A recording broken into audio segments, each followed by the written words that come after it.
Salut, c'est Cyril, je te rejoins à nouveau pour te faire une vidéo. Aujourd'hui, on va parler d'un concept. Ce concept, c'est la liberté. Et on va voir ce qu'on peut dire de la liberté. Allez, c'est parti.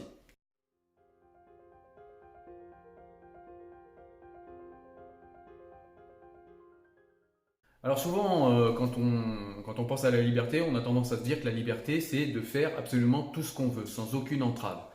Donc déjà, on va se demander si c'est réellement ça la liberté, en se faisant un petit passage du traité théologico-politique de Spinoza. On pense que l'esclave est celui qui agit par commandement et l'homme libre celui qui agit selon son bon plaisir. Cela cependant n'est pas absolument vrai, car en réalité être captif de son plaisir et incapable de ne rien faire ni voir qui ne soit vraiment utile, c'est le pire esclavage. Et la liberté n'est qu'à celui qui de son entier consentement vit sous la seule conduite de la raison. Donc on voit déjà ici avec Spinoza que être soumis à ses passions et faire absolument tout ce qu'on veut, c'est être soumis à toutes ses passions. Et c'est pas la liberté, c'est pour Spinoza, nous dit-il, le pire des esclavages.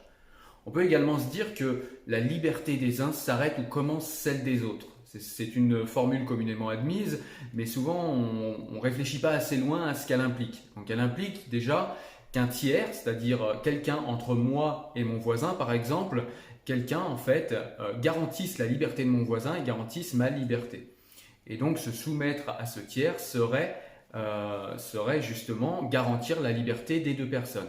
On peut également dire que s'il n'y avait aucune loi, s'il n'y avait personne pour donner des lois et pour fixer un cadre, eh bien ce serait l'anarchie complète. C'est-à-dire que il n'y aurait plus de règles, plus rien ne garantirait ni ma liberté, ni celle de mon voisin, ni celle de tous les autres.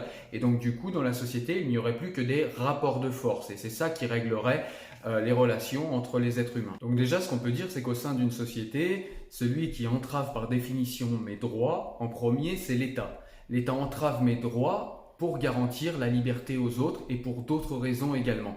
Mais obéir à son État, est-ce que c'est être un esclave ou est-ce que c'est être libre ? Voyons ce qu'en dit Spinoza. Dans un État et sous le commandement pour lequel la loi suprême est le salut du peuple et non de celui qui commande, celui qui obéit en tout au souverain ne doit pas être dit esclave utile à lui-même, mais un sujet utile à lui-même. Et donc du coup là, Spinoza fait clairement une distinction entre obéir à quelqu'un pour le propre intérêt de ce quelqu'un, et dans ce cas-là nous sommes un esclave, et le fait d'obéir à un ensemble de lois et de règles qui a quand même un commandant, donc obéir toujours à ce commandant, mais cette fois-ci dans notre propre intérêt et dans l'intérêt de tous. Et dans ce cas-là, nous ne sommes plus simplement des esclaves, nous ne sommes pas du tout des esclaves d'ailleurs, nous sommes des sujets selon Spinoza. Toutefois, pour que l'on ne soit pas esclave et que qu'on soit sujet quand on obéit dans un cadre légal à un souverain ou à un État, il faut qu'on se donne nous-mêmes nos propres lois. Donc il faut qu'il y ait un État démocratique, puisqu'il faut qu'on, par le vote, par la représentativité, etc., par les nombreuses déclinaisons de la démocratie, il faut que les sujets, les citoyens puissent se donner à eux-mêmes des lois. Donc là, en l'occurrence, chez nous, par les votes. Et dans ce cas-là, nous ne sommes plus donc esclaves, mais sujets. Et nous obéissons aux lois en tant que sujets. Donc comme exemple concret, on peut déjà dire que par exemple à l'école ou en apprentissage, je me soumets aux règles d'apprentissage de mon patron, je me soumets à ces règles. Si je pouvais, je partirais, je rentrerais chez moi, je me mettrais sur le canapé, je regarderais un bon film sur Netflix par exemple. Mais non, je vais me soumettre en fait aux règles que m'indique mon maître d'apprentissage pour apprendre un métier. Quand je suis à l'école, je vais me soumettre à des règles, aux règles de l'école, je vais me soumettre aux devoirs qu'on va me donner le soir pour avoir un diplôme, pour avoir mon brevet des collèges, pour avoir mon bac, pour avoir tous les diplômes que peut délivrer l'école. Il va bien falloir que je me soumette à des règles et que je me soumette à un travail pour pouvoir atteindre un but qui me sera utile à moi-même. On peut donc conclure que obéir à des lois dans un État démocratique qui nous impose des lois qui sont utiles à nous-mêmes et qui sont utiles au bien commun, à la communauté. Ce n'est donc pas être un esclave, c'est être libre. Et d'ailleurs, Rousseau va en ce sens en nous disant dans son Contrat social « L'impulsion du seul appétit est esclavage et la loi qu'on s'est prescrite est liberté ». Donc de tout cela, on peut déduire que quand un État est beaucoup trop libéral et qu'il laisse trop de liberté à ses citoyens, eh bien il va donner par ces libertés qu'il donne, il va donner l'autorisation au plus fort de la société d'exercer une pression, une aliénation, d'exercer en tout cas d'exercer une mainmise en fait sur les plus faibles. Donc ça peut être à l'aide de la religion, ça peut être les services marketing, etc., etc. Mais en tout cas, quand l'État est très libéral, eh bien en fait, un État qui est très libéral, c'est un État qui laisse le droit aux plus forts d'exploiter les plus faibles. Il me semble dans ce cadre-là qu'il est quand même bien quand un État impose des règles à tous pour protéger les adultes d'éventuelles aliénations et pour protéger les enfants également d'aliénation sur le moment et puis d'aliénation future.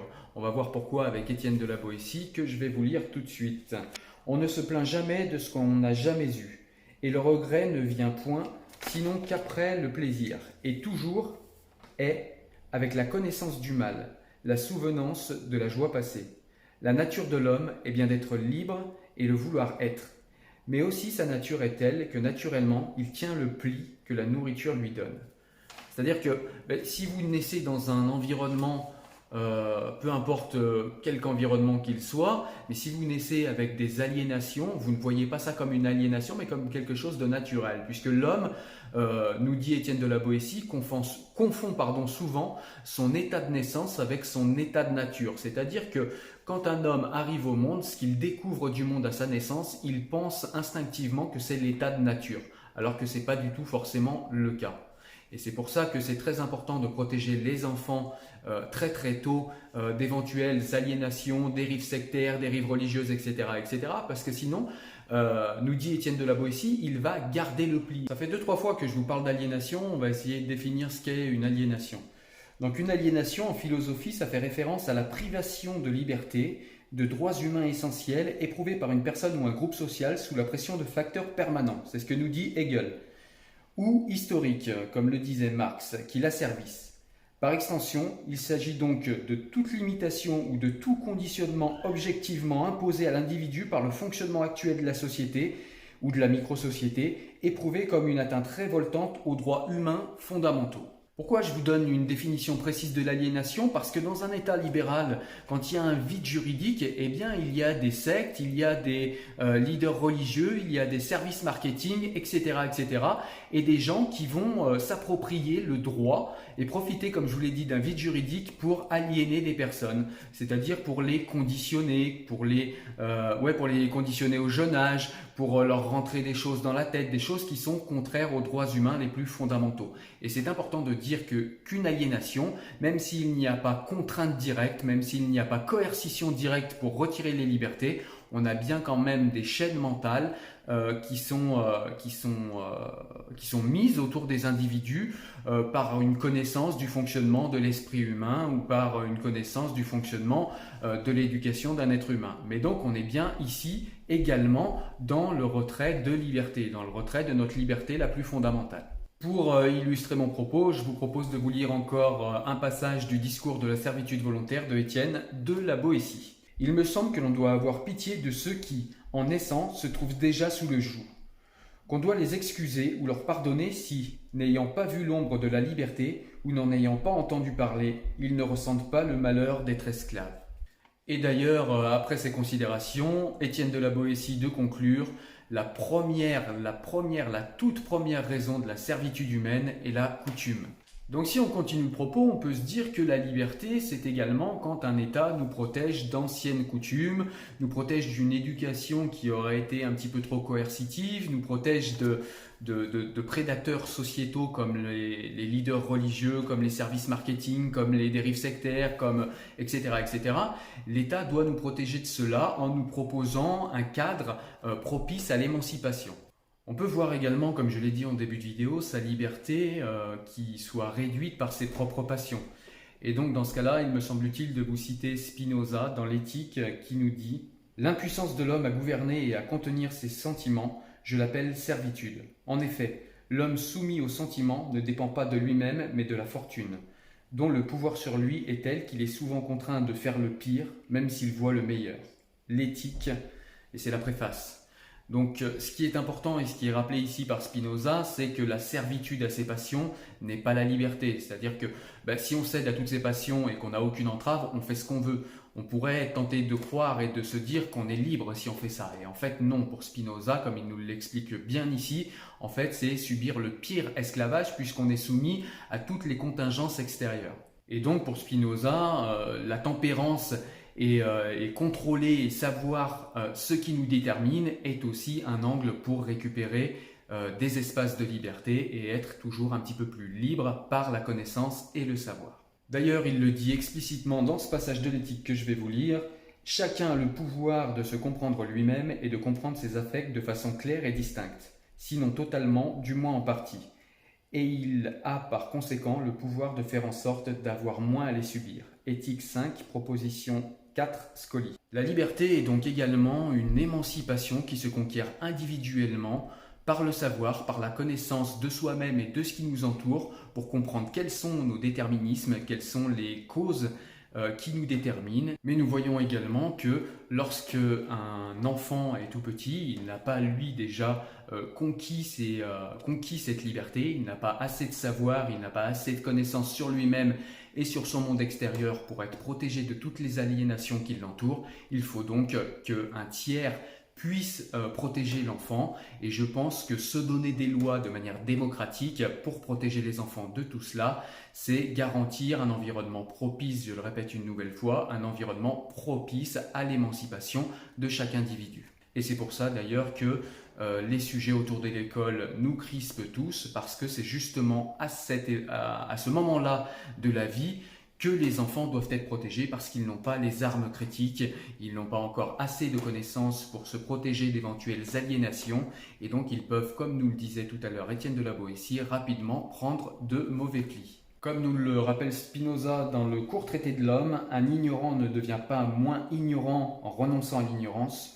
On ne détruit l'ignorance que par la connaissance. Et forcément, la connaissance, ça demande un engagement individuel et personnel, ça demande beaucoup de travail et ça demande quelques années de vie forcément. Et ça demande que l'école de la République nous mette sur la route de ce savoir émancipateur et de ces savoirs qui vont nous apprendre à nous connaître, à connaître le monde qui nous entoure, afin d'avoir un maximum de prise sur les déterminismes qui sont autour de nous et pouvoir être le plus libre possible. Pour résumer la vidéo, être libre, ce n'est pas faire absolument ce qu'on veut. Il faut d'abord maîtriser ses passions, puisque être l'esclave de ses propres passions, c'est être le pire des esclaves. Il faut également se donner des lois à soi-même en tant que peuple par l'intermédiaire d'un État pour se soumettre à des lois et obéir à des lois qui nous sont utiles et non pas faire ce que bon nous semble, parce que être soumis à son bon plaisir, eh bien, c'est le pire des esclavages également, comme nous le disait Spinoza. Donc il est important qu'on ait un État qui nous donne des lois qui nous sont utiles, qui nous donne des lois qui nous protègent d'éventuelles aliénations quand nous sommes très jeunes. Donc il faut qu'on se donne des lois démocratiques qui protègent un maximum nos enfants et qui les placent dans un environnement aussi bien scolaire mais aussi au niveau de la société, dans un environnement propice à l'émancipation individuelle et propice à aller chercher beaucoup de savoir, avoir beaucoup de savoir à disposition pour pouvoir comprendre les déterminismes qui nous entourent et ceux qui sont à l'intérieur de nous, pour avoir, comme je le disais tout à l'heure, un maximum de prise dessus et pouvoir récupérer des espaces de liberté. Voilà ce qu'on pouvait dire, selon moi, de la liberté dans notre état actuel. Voilà ce qu'on pouvait dire aujourd'hui de la liberté. En tout cas, la prochaine fois, on va parler des quelques cas où il est bien de désobéir aux lois d'un État et où c'est exercer une saine liberté que de désobéir à son État. C'est la désobéissance civile avec Henri David Thoreau et la désobéissance civile avec des personnalités comme Gandhi, etc. Et donc on parlera de ces quelques cas où effectivement désobéir à la loi est aussi une expression de la liberté. Voilà, j'espère que tu as aimé la vidéo. Je te dis à très bientôt pour une nouvelle vidéo. Ciao ciao, salut.